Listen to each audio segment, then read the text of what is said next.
हाय नमस्कार।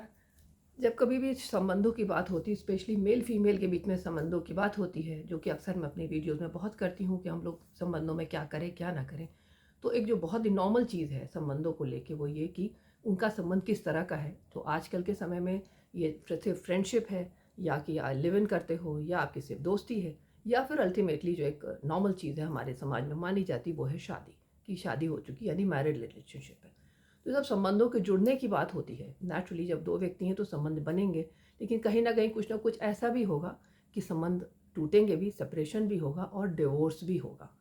तो ये जो वर्ड है डिवोर्स, ये हमारे समाज में बहुत ही टैबू समझा जाता था। टैबू यानी कि इसको लोग इस्तेमाल भी नहीं करते थे, और अपने बच्चों के डिवोर्सेस को लेके बहुत सेंसिटिव थे कि भाई नहीं, ये नहीं हो सकता। और बेटियों को भी यही सिखा के भेजा जाता था कि जैसे भी हो रिश्तों को निभाना और मुंह बंद करके रहना। और जो एक बहुत ही पुरानी एक प्रथा है कि वहाँ से निकलना तो अर्थी पे ही निकलना और घर वापस लौट के मत आना। तो एक बहुत ही पुराना ये सोच है। लेकिन आज के समय में ऐसा नहीं है। आज के समय में डिवोर्सेस और सेपरेशन भी उतने ही कॉमन है जितना कि संबंधों का जुड़ना। तो बस आज का जो मेरा वीडियो है वो संबंधों से जुड़ा हुआ रिलेशनशिप, और उसमें सबसे इम्पॉर्टेंट यही बात कि क्या कारण है कि आजकल जो डिवोर्सेस हैं वो बहुत कॉमन हो गए हैं समाज में। यानी नंबर ऑफ़ डिवोर्सेस जो सुनाई पड़ते हैं बहुत कॉमन हो गए हैं, और लोग भी उनको बहुत नॉर्मली एक्सेप्ट करने लगे हैं, और वो टैबू भी नहीं रहा जो एक ज़माने में हुआ करता था कि नहीं ये बहुत ही नो नो वाली चीज़ है। तो अब ऐसा कुछ नो नो नहीं रहा, उसके नाम के साथ जुड़ा नहीं है। तो बस आज का टॉपिक इसी से जुड़ा हुआ। तो मैं हूँ Shweta Mathur and welcome to my channel life is beautiful. और रिश्तों से जुड़े इस वीडियो का शीर्षक यही है कि आजकल क्यों डिवोर्सेस के रेट्स इतने बढ़ गए हैं, और हमें समाज में इतना क्यों ये सुनाई पड़ने लगा है रिश्तों के सेपरेशन के बारे में। जब डिवोर्सेस की बात आती है तो सबसे पहले तो जब हम देखा जाए तो मोटे तौर पे कि पहले के समय में यही था कि जो एक मेन कारण जिसकी वजह से डिवोर्सेस उस वक्त नहीं होते थे या सेपरेशन नहीं होते थे, क्योंकि औरतों में पढ़ाई का यानी एजुकेशन की बहुत कमी थी। जब औरतों में एजुकेशन की कमी थी तो उनको कहीं ना कहीं अपने अधिकारों से भी वो बिल्कुल भी अवेयर नहीं थी कि हमारे क्या क्या अधिकार हैं। तो जब से औरत के अधिकारों की बात होने लगी, जब से और लड़कियों को लोगों ने पढ़ाना शुरू किया आगे बढ़ कर के, और बच्चों ने यानी लड़कियों ने भी अपने करियर को बहुत ही सीरियसली लेना शुरू किया। और आज के जैसे समय में है कि हर माई क्या से 10 में से 8 लड़कियां तो ऐसी हैं जो कोई ना कोई प्रोफेशनल ट्रेनिंग करती हैं, और सिंपल ग्रेजुएशन करके कोई शादी वगैरह के चक्कर में नहीं पड़ती। अगर शादी करना हो तो उससे पहले भी वो कहीं ना कहीं इंडिपेंडेंट जो बनने वाली एक फीलिंग है वो आजकल बहुत ज़्यादा कॉमन हो गई है, और माँ बाप भी चाहते हैं कि अगर कभी ज़िंदगी में ज़रूरत पड़े तो लड़की इस लायक हो कि वो अपने पैरों पर खड़ी हो सके, यानी कि पैसा कमा सके और अपने जीवन को संभाल सके। तो ये जो सोच है हमारे समाज की, जो कि विमेन एम्पावरमेंट के अंतर्गत आती है, और जो विमेन एम्पावरमेंट है यानी कि औरत को जो सबल बनाने की, प्रबल बनाने की जो सरकार की भी एक कोशिश है और समाज की भी एक ऐसी सोच आ गई। तो जब दोनों मिले तो औरत की पढ़ाई पर और उसके अधिकारों पर बहुत ज़्यादा पिछले 20-25 सालों से ध्यान दिया जाने लगा। और यही कारण है कि लड़कियां आज के तारीख में सब कोई ना कोई प्रोफेशनल कोर्सेज से जुड़ी होती हैं, और शादी से पहले वो कुछ ना कुछ ऐसे कोर्सेज कर चुकी होती हैं जो कि उनको अच्छी खासी नौकरी दिलाने में मतलब आसान होते हैं। और कई लड़कियां तो, कई नहीं बल्कि एक बहुत बड़ी ऐसी तादाद है जो कि लड़कियां नौकरी करने के बाद ही शादी करती हैं, यानी कि अपना करियर एक बार थोड़ा सेट हो जाए उसके बाद ही हम शादी करेंगे। ये आजकल सबसे कॉमन स्टेटमेंट है लड़कियों का, जो मैंने शादीशुदा लड़कियां, जो शादी से जस्ट पहले वाली जो लड़कियां होती हैं उनके मुंह से सुना है। और माँ बाप भी यही कहते हैं कि अभी हम शादी करेंगे बट लड़की पहले अपने पैरों पे खड़ी हो जाए, क्योंकि वो बहुत ज़रूरी है। शायद वो माँ बाप भी ये बात जानते हैं कि एक समय में जब ऐसा होता था कि औरत को ये अधिकार नहीं थे क्योंकि वो पढ़ी लिखी नहीं थी। तो सारी ज़िंदगी एक लंबे टाइम तक मैंने भी अपने, जो पुरानी जनरेशन है अपने दादी नानी वाली, उनमें मैंने खुद भी देखा है, सुना है कि बहुत ही ऐसे पेनफुल रिलेशनशिप में औरतें सिर्फ मुंह बंद करके इसलिए बनी रहती थी क्योंकि उनके पास कोई ऑप्शन नहीं थे। और माँ बाप पहले ही कह देते थे कि तुम्हारा जो लालन पालन है, अगर बच्चे हैं तो कौन करेगा, या भाई भाभी तो नहीं करेंगे। तो ये चीज़ उस समय, ये हमेशा यही सोच करके औरतें उसी घर में रहती थीं, उसी रिलेशन में रहती थीं, और सारी ज़िंदगी उस तरह का कोई भी अगर ऐसा टॉर्चर होता था, चाहे वो फिजिकल हो, मेंटल हो, मतलब एब्यूजिव हो, या फिर कुछ और भी अगर ऐसी कोई प्रॉब्लम है, यहाँ तक कि जो मर्द औरत के बीच में संतान जो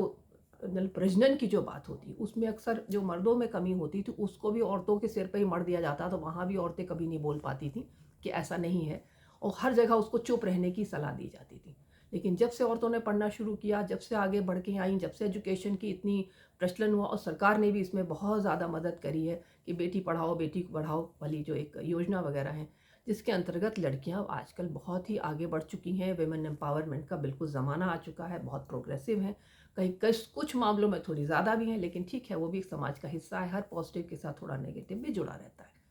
तो जो मेरी नज़र में जो डिवोर्स केसेस का जो सबसे बड़ा कारण है, अब कारण क्या है कि अगर लड़की कमा रही है, तो उसके ऊपर किसी भी तरीके का अगर कोई भी अत्याचार हुआ, अत्याचार मतलब आपको वर्बल भी अगर अब्यूज़िव है हस्बैंड, या पैसे रुपए को लेकर कुछ है, या कोई ऐसी खराब आदतें हैं, या फिर वो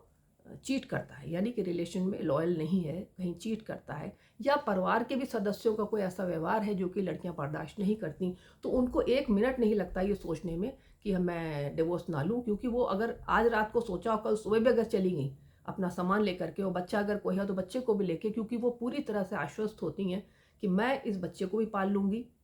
और मैं अपनी सैलरी से अपने को भी पाल लूँगी। तो बहुत जल्दी जो निर्णय, ये सारा कुछ औरत के पढ़ने और उसके स्वावलंबी होने का कारण ही यही है कि डिवोर्स रेसेस इतने बढ़ गए हैं, क्योंकि डिवोर्स के पहले औरतों को बहुत सोचने की ज़रूरत नहीं पड़ती कि माता पिता से बहुत पूछना है, या भाई भाभी का मुंह देखना है, या किसी, वो सिर्फ अपने दोस्तों से और अपने पेरेंट्स से राय किया और बहुत जल्दी इस कदम को उठा लेती हैं, और किसी फ्रेंड के घर 1-2 दिन गई और उसके बाद उन्होंने खटाखट अपना कोई 1-2 बेडरूम अपनी हैसियत के हिसाब से लिया और खुद वहाँ शिफ्ट हो गई। और अगर बिना बच्चे के हैं, अकेली हैं, तो बहुत ही अच्छा है, तो अपना वो अपनी लाइफ बिताने लगी, नौकरी करने लगी, और बहुत जल्दी आगे बढ़ने के लिए भी उनके पास बहुत रास्ते होते हैं, क्योंकि जब आदमी घर से बाहर निकलता है और उसके पास एक काम होता है, एक लक्ष्य होता है, तो वहाँ रह करके दोस्तों यारों के बीच में रह के ये जो एक कहते हैं ना कि जो मेंटल एक जो जर्क होता है, इमोशनल जर्क होता है कि रिश्ते से बाहर निकलने वाला, सेपरेशन वाला, उसको भूलने में और उसको एक्सेप्ट करने में भी लड़कियों को बहुत आसानी होती है। तो यही कारण है कि लड़कियां आज के तारीख में सोचने में ज़रा भी समय नहीं लगाती। अगर 10 दिन, 15 दिन, 20 दिन उनको ऐसा लगा कि चीज़ें बिल्कुल मेरे सहन करने से बाहर हो चुकी हैं, या 2 महीने से 3 महीने से देख रही हैं कि ऐसा कुछ व्यवहार हो रहा है, या हस्बैंड का कोई ऐसा नेचर है, या घर वालों का कुछ ऐसा है, या और कोई फिजिकल कोई ऐसी कमी है रिश्तों में, तो उन सब को वो बर्दाश्त कभी नहीं करती। कुछ समय 2-4 महीने देखने के बाद बहुत ही जल्दी ये निर्णय ले लेती हैं, और माँ बाप भी इस चीज़ को कभी नहीं रोकते कि नहीं बेटा ये नहीं, क्योंकि उनके पास भी एक बहुत बड़ा संबल होता है कि बेटी तो स्वावलंबी है, सेल्फ डिपेंडेंट है, वो अपने आप रहती है। और लोग भी जब ये बात अब सुनते हैं कि लड़की अकेले रहती, हाँ, रिश्ते नहीं चले, लोग बहुत ही आराम से ये बात बताते हैं, हाँ उसका रिश्ता चला नहीं, वो अकेली रहती, अब सोचेंगे कोई दूसरी शादी होगी तो सोचेंगे। तो इस तरह की चीज़ें जब सुनने में इतनी कॉमन है, तो लड़कियों को भी बहुत ईज़्ड आउट है, वो इमोशनली बड़ी रिलैक्स्ड होती है कि अगर हम ऐसा कोई निर्णय लेंगे तो इसका समाज में किसी प्रकार का कोई इशू नहीं बनेगा, और जो एक्चुअली बनता भी नहीं है आजकल। और जो मेट्रो सिटीज़ में जो लड़कियों की और लड़कों की सोच है, और कहते हैं ना जब आदमी प्रोग्रेसिव होता है तो हर दृष्टि से होता है, सिर्फ कपड़े पहनने की दृष्टि से नहीं होता, सोच भी प्रोग्रेसिव हो गई कि अगर रिश्ता एक से नहीं चला तो कहीं नहीं लिखा है किताब में कि आप उसी रिश्ते में, पेनफुल रिलेशनशिप में या टॉर्चरस रिलेशनशिप में आप बंधे रहोगे और उससे बाहर निकल के खुल के सांस नहीं लोगे, बिल्कुल लेंगे। और लड़कियां ये करती हैं, इसीलिए ये एक बहुत बड़ा कारण है डिवोर्स केसेस के बढ़ने का।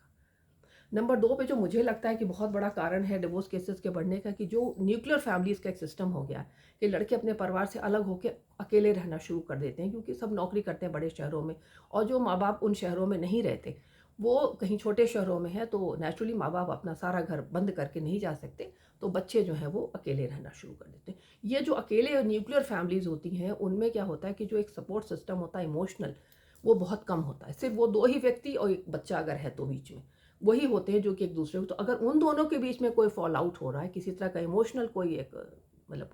कोई इशू पैदा हो रहा है, तो उसमें जो फैमिली वालों की तरफ से एक पॉजिटिव सपोर्ट होता है। जॉइंट फैमिली में फैमिली भी बहुत समझाती है, सुबह शाम वो काउंसलिंग करने लगते हैं कि नहीं बेटा ऐसे नहीं करो, रिश्तों को समझा बुझा के रखो, ऐसे नहीं तोड़ना। तो ये जो फैमिली का, बल्कि आजकल तो मुझे लगता है फैमिली वालों को पता भी नहीं चलता और वहाँ फॉल आउट हो जाता, वो फ़ोन पे उनको बताया भी नहीं जाता कि हाँ सब ठीक चल रहा है, और एक दिन सडनली माँ बाप को पता चलता है कि चीज़ें बहुत ख़राब हो चुकी और लड़की जो है वॉकआउट करने की स्टेज पे, यानी कि रिश्ते को छोड़ के बाहर निकलने की स्टेज पे आ चुकी है। क्योंकि वो रहते ही नहीं साथ में, तो कोई इमोशनल सपोर्ट भी नहीं। तो इमोशनल सपोर्ट में अक्सर क्या होता है, अगर आदमी रैश होकर के कोई निर्णय ले रही है, कोई लड़की, हो सकता है उसमें गुस्सा तेज़ हो और कारण इतना बड़ा ना हो डिवोर्स का, लेकिन उसका क्योंकि गुस्सा बहुत है उसके मन में, और बहुत इस तरह का होता है ना अपने को पावरफुल समझने की औरत में, कभी-कभी ऐसा होता है कि उसको लगता है मैं क्यों करूँ, मैं क्यों झेलूँ, होने दो ये रिश्ता खराब। तो कई बार माँ-बाप के समझाने से, आस-पास के सपोर्ट सिस्टम से थोड़ी शांति होती है, दिमाग में, सोच में बदलाव होता है, और चीज़ें कभी-कभी सही भी हो जाती हैं। ये नहीं कि मैं कहूँगी हमेशा सही हो जाती हैं,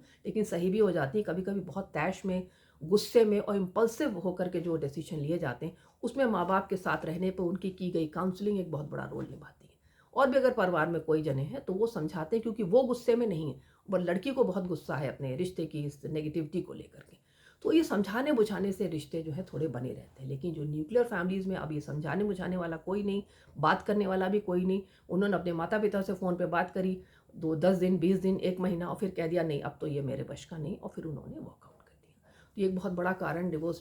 केसेस के बढ़ने का। और एक और कारण जो मुझे लगता है कि जब समाज आगे बढ़ रहा है, तो प्रोग्रेसिव हो रहा है, सिर्फ औरत ही के एम्पावरमेंट की बात नहीं, हम सबकी सोच भी बहुत बदल गई पिछले 20-30 सालों में। तो आज के समाज में ये भी कोई डर नहीं है कि लोग क्या कहेंगे। ये जो लोग क्या कहेंगे वाला फ्रेज़ है वो अब उतना प्रभावी नहीं है। क्या कोई पहनता है, कैसा अपना जीवन जीना चाहता है, अकेले जीना चाहता है, किसी के साथ जीना चाहता है और किस तरह से रहता है, इस चीज़ में लोगों का जो बोलना है और कमेंट करना ये भी बहुत छोटे शहरों पर ही सीमित हो गया है। और बड़े मेट्रो सिटीज़ में इन चीज़ों पे कोई कहीं ध्यान नहीं देता। वहाँ तो ये भी कोई नहीं ध्यान देता कि अगर पड़ोस में कौन अकेला रह रहा था या पहले 2 रह रहे थे, अब 1 हो गया, इस पे भी लोग इतना ध्यान नहीं देते। तो वहाँ जब कोई कमेंट्स नहीं है किसी तरह के, कोई कहते हैं ना कि कोई ताने नहीं है और पीछे से किसी ने कुछ कहना नहीं है, किसी को आपको जवाब नहीं देना है, you are not answerable to anybody. उस केस में लड़कियों के लिए बड़ा रिलैक्स माहौल होता है कि हाँ ठीक है, रह रहे हैं, सिर्फ अपने फ्रेंड्स को बता दिया, ऑफिस में पता चल गया, कोई बात नहीं। ऑफिस और फ्रेंड्स वाले खुद भी आज के ज़माने के, उनको इन बातों से फ़र्क नहीं पड़ता। तो ये कारण, और लोग जब अपने माता-पिता भी, मैंने देखा आजकल के ये समय ऐसा आ गया, मतलब पॉज़िटिव ही मैं कहूँगी कि क्यों ना करें ऐसा? लड़कियाँ क्यों ना करें, औरतें क्यों ना करें? क्या ज़रूरी है कि वो इतने सालों तक, अगर वो हमारे जो माता-पिता थे, हमारी जो माएँ थीं या नानियाँ थीं, दादियाँ थीं या जो भी थे हम लोग के, वो अगर इस तरह के अनचाहे रिश्तों में या इस तरह के नॉट सो हैप्पी रिलेशनशिप में, पेनफुल रिलेशनशिप में सालों मुँह बंद करके रहती थीं, तो क्यों रहे औरत? क्यों ना वो स्वतंत्र होके रहे, अगर वो क्यों अपने आप को टॉर्चर दे? तो माँ-बाप की सोच में बदलाव आया कि हाँ, बेटी क्यों इस तरह का टॉर्चर सहे, क्यों ना अलग हो? तो उनके में जब कॉन्फिडेंस आया तो उन्होंने लोगों से भी कहना शुरू किया, हाँ, नहीं पट रही थी, अलग हो गई, वो अपना देख लेगी अपना करियर, हमें करनी होगी शादी तो हम कर लेंगे। तो लोगों का जो ये कॉन्फिडेंस है, वो भी सब कहीं न कहीं वुमेन एम्पावरमेंट की वजह से, औरत की पढ़ाई-लिखाई और उसके स्वावलंबी होने की वजह से।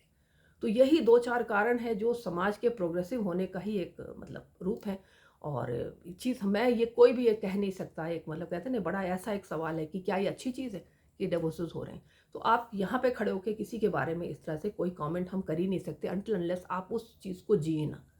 तो ये कहना है इस वीडियो में कि वो अच्छा हो रहा है या बुरा हो रहा है, ये बिल्कुल भी सही नहीं है। लेकिन अगर किसी को ये चीज़ उसके मेंटल पीस के लिए ठीक लग रही है और इस दिशा में जाना चाह रहा है, तो क्यों ना जाए, ये उसका अधिकार है, स्वतंत्रता हर इंसान का अधिकार है। तो वो स्वतंत्र होकर अगर जीना चाहता है इस तरह के टॉर्चर के बिना, तो इट्स परफेक्टली ऑलराइट, और लोग भी इस चीज़ को बहुत आराम से लेते हैं। तो divorces are part of the society. जब स्तंभ जुड़ते हैं तो टूटेंगे भी, डिवोर्स भी होगा, सेपरेशन भी होगा, and this is just part and parcel of the society. तो बस आज के वीडियो में इतना ही। अपने किसी और वीडियो में मैं फिर बात करती हूँ रिश्तों के किसी और पक्ष की, और तब तक के लिए मैं स्मिता माथुर आपसे विदा लेती हूँ। Thank you, bye bye, take care.